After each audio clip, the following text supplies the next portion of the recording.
In today's episode of the podcast, I take a look at the steps in buying a house in Ireland, start to finish. Hey, it's Terry Gorry, and this is the Irish Law and Small Business podcast.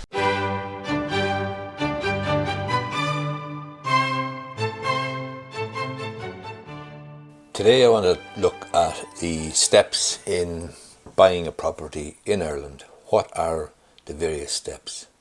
The first step is that you as a purchaser will find a house, presumably that you're sufficiently interested in, to put a bid on. You will, after a period of time, hopefully be successful with the bidding process, and you will be advised by the estate agent or auctioneer that you're the successful purchaser. Congratulations. And the estate agent and the auctioneer will be looking for your solicitor's details. It's at that point that you need a solicitor, because you're going to be asked to pay a booking deposit to the auctioneer. This could range from 5,000 to 10,000, but for a typical house of 250 to say 350, 375,000, you're probably looking at a booking deposit of 5,000 to 7,500, that sort of range. But once you go into the estate agent to pay the booking deposit, you are going to be asked who your solicitor is. The person or the purpose of this question is so that the estate agent will let his vendor's solicitor, his client's solicitor, know who's acting for you. And at that stage then, once that information is communicated to the estate agent, he can contact the vendor solicitor and give him the details, give him or her the details. So you'll have paid a booking deposit. The vendor solicitor will be then in a position to issue contracts, because the estate agent will have been in touch and will advise the vendor solicitor who has purchased the property and who is acting for you. Next step then is the vendor solicitor will issue contracts along with copied title documents to prove title. When they are issued, then they're obviously sent to me or the purchaser solicitor, whose job it is then to review the contracts and review the title documents that are being offered. Part of this process will involve raising what's called pre-contract inquiries. On my YouTube channel I have a video dealing with the typical pre-contract inquiries that are raised by solicitors.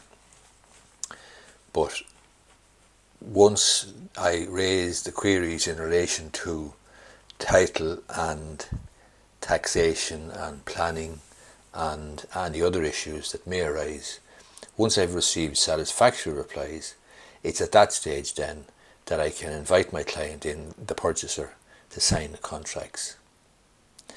Now, it's important at the same time that the purchaser, unless he or she is lucky enough to be a cash purchaser, has finance arranged. And if that's the case, then the lender, the bank, will want to know who is acting for you as purchaser. You let the bank know, and the bank will then issue the loan or loan pack, including letter of offer and the various security documents, to your solicitor.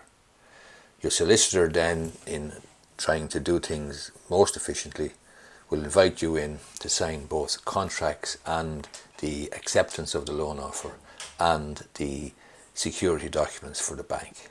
That just saves two trips rather than, or have one trip rather than coming in twice. Once you sign the contract, then you're going to sign it in duplicate, and you're expected to pay a 10% deposit. So if the house is 250 grand, or say 350 grand, 10% of 350,000 is 35 grand. You subtract the booking deposit of 5 grand, therefore you must pay a contract deposit of 30,000 if the house is 350,000. Obviously, if it's 250,000, then the booking deposit or the contract deposit is 25 grand. Booking deposit is 5 grand, you have to pay 20. You sign both contracts, you sign the letter of offer, acceptance of the offer from the bank, and I then return the contracts to the vendor solicitor. That, from a legal perspective, is an offer to purchase the property. There's no binding contract in place yet. It's simply an offer to purchase the property. The vendor solicitor will then get his client or clients in to sign or countersign the contracts. And the vendor solicitor will retain one copy or one counterpart and send the other one back to me. Once that's sent back to me, there's a binding contract in place and you are heading towards completion. Between that binding contract coming into existence and completion, the vendor solicitor will get his or her client in to sign various documents. For example, the deed of transfer, the statutory declaration in relation to Section 72, family home declaration, perhaps a declaration in relation to planning and so on. Those, the deed of transfer will have been drafted by your solicitor, me, and sent to the vendor solicitor. But once the vendor's solicitor gets the vendor in to sign all the documents, they will be in a position to complete, assuming that they're able to give vacant possession. In other words, they're able to move out on a particular day. In relation to the closing date, the typical contract will have a closing date of, say, 4 weeks or 5 weeks from the date of the contract. That's typical, but it could be slower or it could be faster. It really will depend on the circumstances. For example, if the vendor has nowhere to move or perhaps are buying on, then things can get more complicated and get a bit messy because they may be waiting to purchase a house and complete on the purchase of a replacement dwelling. That can get messy. They may be buying a new house and the new house may not be completed yet. That can be a further delay, so that's just something that can happen. On the other hand, you might have a vendor who has plans made, perhaps has another house or has moved somewhere else or is moved into rented accommodation or maybe has moved jobs and has had to move in any case, in which case vacant possession won't be a difficulty. But with a view then towards completing the transaction and moving towards completion on closing day, the vendor will get his client in to sign all the necessary documents, and I then on your behalf will be contacting the lender to check what's outstanding for check release. Check release is known colloquially as check release, but in fact it's an electronic funds transfer to my client account. That's where the loan comes. I'll then do a spreadsheet out and I'll send it to you and I will calculate exactly what I need from you to complete the transaction. And that spreadsheet, I call it a required to close document. In other words, it's a document that simply sets out the money stuff and what is required to complete the transaction. And I'll take into account the loan that I'm going to be getting from the bank on your behalf. Once you put me in funds then for the balance, I'm in a position to complete the transaction. Assuming that the vendor has got all the closing documents ready to send to me and they can give vacant possession on closing day, then the vendor is ready to close.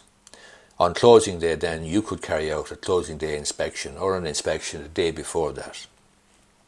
But on closing day I then ensure that the money is transferred to the vendor solicitor and he holds that money in trust pending completion. The vendor solicitor will send all the closing documents to me and I will hold the closing documents in trust pending completion. When we're both satisfied, then we will complete the sale. I will authorise release of the funds, the money, and he will authorise release of the keys from the estate agent. You will then go to the estate agent, pick up the keys and move in, hopefully. I then will send in the necessary documents to the Property Registration Authority to register the change of ownership and to register the charge for the bank on the folio. I will also pay the stamp duty on your behalf. So I'll need PPS numbers and so on. After the Property Registration Authority has registered the change of ownership and has registered the charge, then we get a notice of completion. Once that happens, everything then is sent, all the title documents rather, are sent to the lender, and the lender will hold those documents until either the loan is paid off or you're going to sell again. I think that is pretty much it. I think that is it from start to finish. They are the steps in a transaction to purchase a property, and if you find this video useful, I would appreciate if you gave it the thumbs up down below. And if you have any questions, feel free to leave them in the comments below or contact me by email.